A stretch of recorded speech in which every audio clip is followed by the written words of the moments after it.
It's changed radically because we did not stand firm on duty, honor, country, and keep teaching that. You recently tweeted these three: duty, honor, country.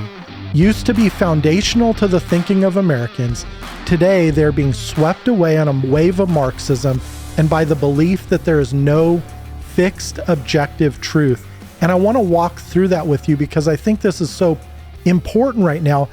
First of all, that our eyes have just been closed to the fact that there is a real truth and a real calling and a real purpose to our duty. So I want to jump off from there and talk about that duty you mentioned earlier. Yeah, man, I'm going to give you three examples. I'll try to make it really fast. Okay, so two of them are comic book examples. I already mentioned one of them, the Superman theme, truth, justice, in the American way. That used to mean something. Now, I use a comic book because it's kind of pop culture. It kind of represents where the culture was and became, super popular and was a way of reinforcing what was being taught at the church and the school and the home, and it was all rowing in the same direction.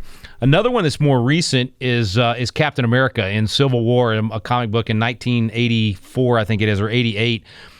Where he's having this conversation with Spider-Man, and they're talking about how when the whole world's against you and the media's coming after you and all this stuff, and Captain America gives this great speech about when the whole world tells you to move, you plant yourself by the river of truth and tell them, no, you move. I mean, that's the comic book world, literally standing in the way that we talk about today. Now, of course, Marvel's off the rails, DC's off the rails. Now they're pushing all the evil agenda through pop culture, including the comic books. It's changed radically because we did not stand firm on duty, honor, country, and keep teaching that.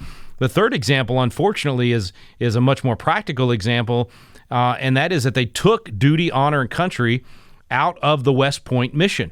And that was what they instilled in them, and even going back to the founding era, from the time of Pastor Jonas Clark teaching the Lexington Minutemen about just war theory. When is it okay to fight? When is it not? That we respond, we react, it's the reason Captain Parker said, "Don't fire unless fired upon." So we're not going to attack them. But if they attack, we have the natural right of self-defense to be able to respond to that. So that whole concept was taught, ingrained in our nation, but very importantly in our military and in our military officers that would be leading in those situations. And Douglas MacArthur had this famous speech where he went back to West Point. It was right at the end of his life. I think he died a couple of years later. And, his whole 15-minute speech, I played the whole thing on air the other day on my radio program because it's so good. And it literally is. It was all about duty, honor, country. It was the mindset of what it means that it means something to be an American, that what you're fighting for is truth and honorable, and that you don't back down, that duty. I mean, he just went through the whole thing.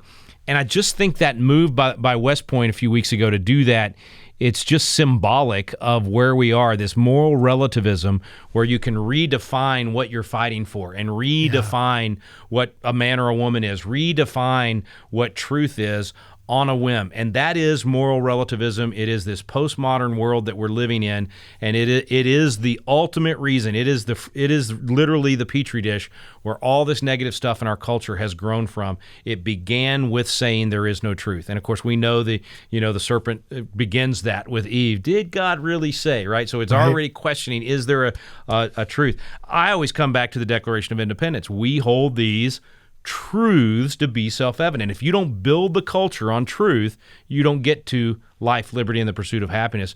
So those things are critical, and man, they are under attack, brother. They are, for us, we get, the hair still stands up. I mean, we still feel that sense of duty. We still want to be honorable.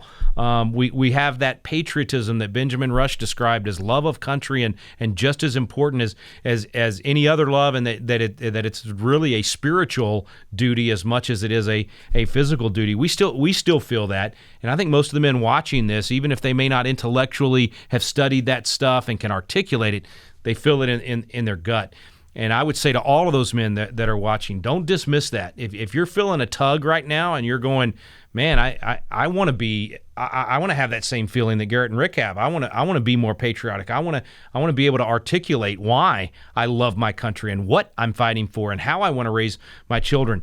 lean into that, man. Start, that's one reason for listening to this podcast and sharing it with other people, because this literally thinking and actually reasoning and actually talking this stuff through, that's the solution to all that ails our country. It really is. I mean, the petri dish that I was mentioning earlier, that happens because of ignorance, that civic and biblical ignorance. And by us talking about this civil discourse and that desire that's welling up in men right now as they're watching this, the ones that will lean into that and say, I want to go further, I want to learn more, I want to dig deeper, I want to share this. Find community, find other men in your neighborhood, in your church that you can start getting together with once a week, whether it's just sitting around the fire and chatting about this stuff, or it's doing one of our Constitution classes, or it's, just listening to this podcast together maybe, so that then afterwards you can talk about how you can apply that in your family or in your church. Please don't ignore what you're feeling right now. Don't just listen to this and then go, man, I feel good about being an American, and then not do anything. Lean into what you're feeling right now. This episode of Rapid Response was brought to you by CTC Math. Visit them at ctcmath.com today.